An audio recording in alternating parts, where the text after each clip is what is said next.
Dobre páni, ideme na to, ideme to znova tvrdorazne proudiť. Takže po zvážení všetkých okolností táto Power Liga má potenciál byť veľmi, veľmi solidná liga. Dobre, ale venujeme sa tomu najprv, čo máme. Tak začíname 973. Začíname 973. relaxačný tréningový deň. Je nedeľa 19.7.2026. Máme 3 série zibožrutov a 3 série klikožrutov. Zibožruty 15, 15, 14, 14, 13, 13. Predné, zadné, zadné, predné, predné, zadné. A klikožruty 100, 90, 80. Púšťame týchto pičusov ako podmáznych, tu hovoria svoje svastiky. Na prvú sériu zibožrutov 15, 15, predné, zadné. Začíname 17, 36.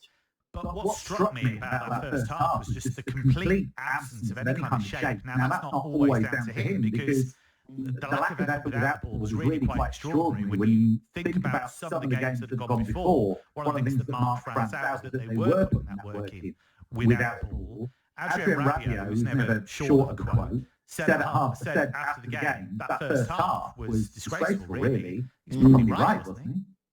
Yeah, it was interesting. He did it in quite a Thomas Tuchel-esque way. Some of our players have to have a look at themselves. But not me. Definitely not me. Not me. I would look at myself if I needed to.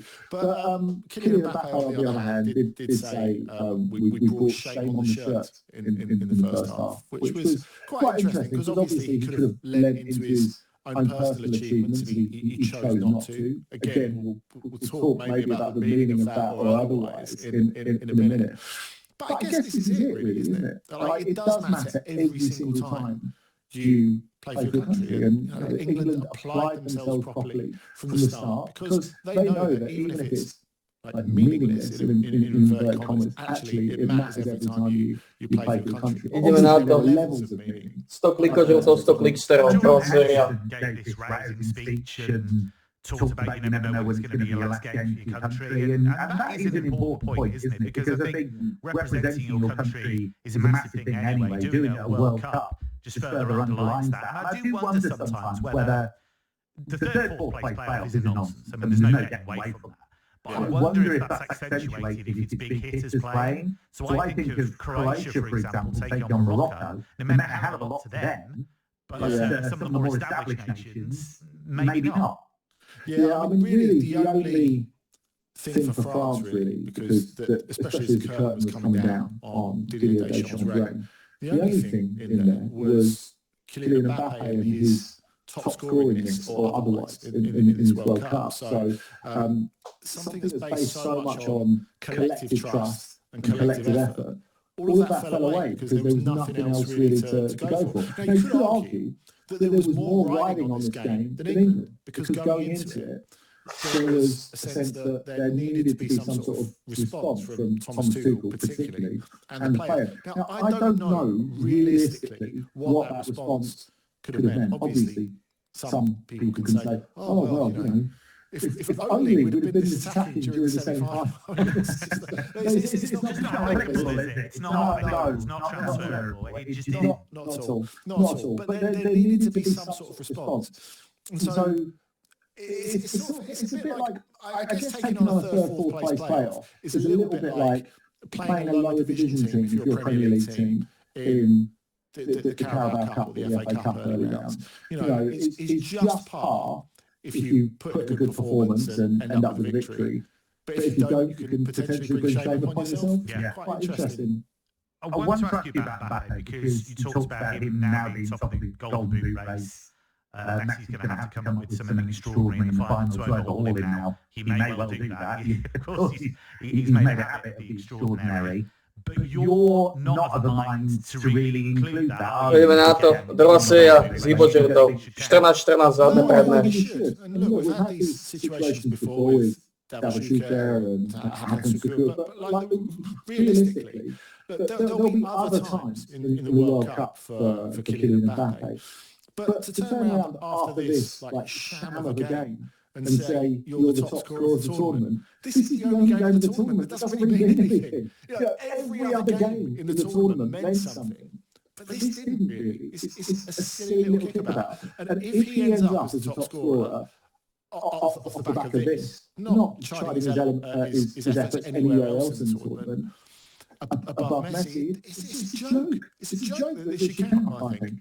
I'm really looking forward to FIFA using silly little kickabouts, their tagline for the third, fourth place playoff in 4 years' time. That's the problem, isn't it? If FIFA say this does not count towards the Golden Boot, they're effectively agreeing that this game is a nonsense, right? Yeah, they are. I mean, really, they could just get rid of the game, but we know they won't. No, absolutely. It's part of FIFA tradition and history. We know how important that is.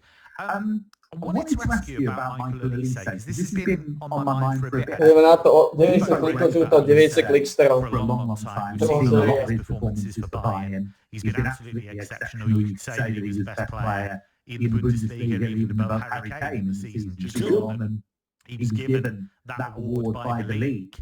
He's obviously been linked with a really big money move to Real Madrid. But you look at two of the most consequential games of his season, and it hasn't quite happened for him. You look at the second leg of the semi-final against PSG, and I thought that was probably the worst game I've seen him have in the circumstances, and I know PSG get credit for that, for shutting him down. But then I look at the semi-final against Spain, and he found it really, really difficult to get moving in that. In this game against England, he missed a few chances. I mean, that would have only slightly salved the wounds. But is that the next stage for Olise now? We know he's done a brilliant body of work over the course of the season, but in those really big moments, he's yet to show that he can go up that extra gear. I think it is. Look, I think if we go back and are honest, and we were there at the various stages, even Leo Messi, Cristiano Ronaldo, they've been accused, Harry Kane have been accused of going missing in big games before, and have continued to be throughout their career. But this is the next stage of being an elite superstar, isn't it? Coping with the level of tension that he got from PSG. Znamená to tretia séria z hýbo žltou. 13-13, predné, zadné. Spain used that as a bit of a template to shut him down in that leg. The way they crowded him out in the semi-final, I thought was really, really interesting. The way they dealt with that. So I guess that is part of it. And something that I think he'll come out the other side. You could see him trying to work it out as the games went on. But again, I think he was someone who really struggled to raise himself for this, certainly into the second half of the game yesterday.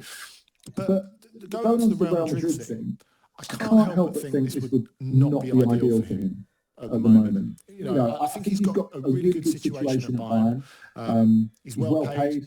It's important. He's got great status. I think really you just have to look at one of his international teammates and one of the guys who could have ended up playing in the final today had things gone a little differently. Look at Kylian Mbappe, look at Jude Bellingham. They're two of the best players in the world by any standards. Probably in the top 5, both of them.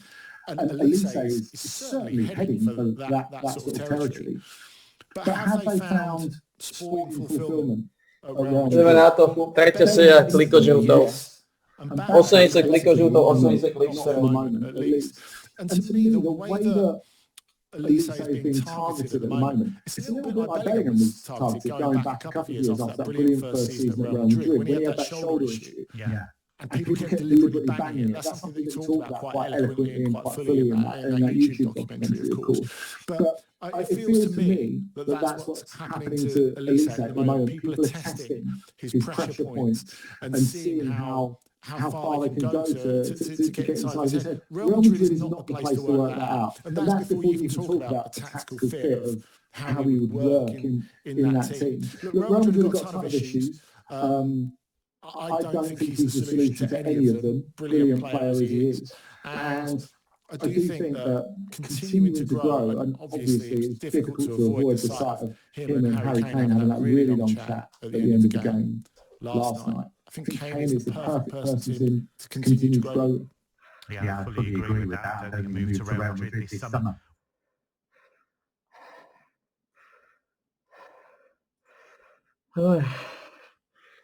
Je to za námi, páni, je to za námi.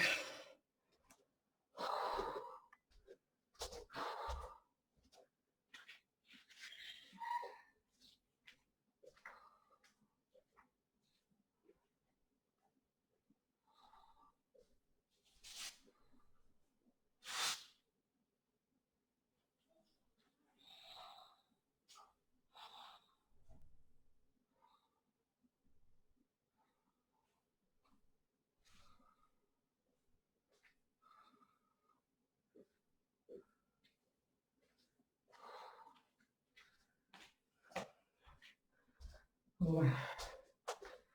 Je to známaj.